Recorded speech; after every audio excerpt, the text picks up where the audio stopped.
હું જાગૃતિ રાજપરા બોલું છું અને મારે એટલું જ કહેવાનું છે કે મારે વિશાલ ચાવડા હારે કોઈ સંબંધ નથી. હા, મારો ભાઈ છે પણ મારે એની હારે સંબંધ નથી. એનું કારણ છે કે મેં પટેલમાં મેરેજ કર્યા છે અને હું પોળીની છોકરી છું, એટલે મેં પટેલમાં મેરેજ કર્યું છે. એ લોકો મારી હારે એટલો ઓછો સંબંધ રાખે છે. અને બીજી વાત, ત્રિશુલ ન્યૂઝ વાળાને જણાવવાનું કે તમે જે તે વિડીયો મૂકો, અમારા મૂકો, મારા ભાઈના મૂકો. મારા ભાઈએ કોઈ ગલત કામ કર્યું નથી કે ઈ કોઈનું કઈ ખરાબ કરતો નથી, બરાબર છે? તો એને આવી રીતે અમારા વિડીયો મૂકીને એના નામ તમે ચડાવો છો તો ઈ ગલત કરો છો.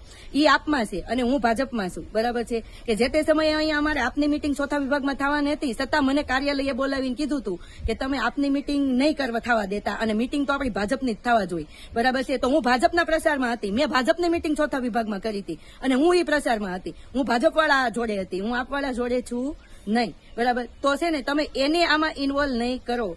અને બીજી વાત એ કે જે તે તમે પોસ્ટ મૂકી છે, મારો વિડીયો જે મૂક્યો છે તમે, એમાં હું જે વિશાલ ચાવડા વિશે બોલું છું, એ 1.5 વર્ષ પહેલાનો વિડીયો છે.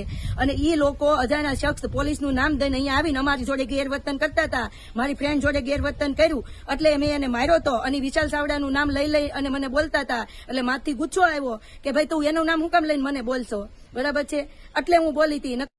હવે આનો મતલબ તો એવો થયો ને કે ભાજપ વાળાને જ્યાં સુધી જરૂર હતી ત્યાં સુધી અમારો બધાનો યુઝ કર્યો અને હવે તમે પછી પાછા બધા ઊંધું લ્યો છો અને છેલ્લા 3 દિવસથી મને તમે પરેશાન કરો છો. મને તો કરો છો પણ તમે છેલ્લા વિશાલ ચાવડાની પોસ્ટ મૂકીને એને પણ હેરાન કરો છો. તો એ તો નિર્દોષ છે, એનો તો ક્યાંય આમાં નામ જ નથી, બરાબર છે? એને હું ઓળખતી નથી, મારે એની હારે સંબંધ નથી, તો તમે પછી એની હારે મને કેમ જોડો છો? મને સમજાતું નથી.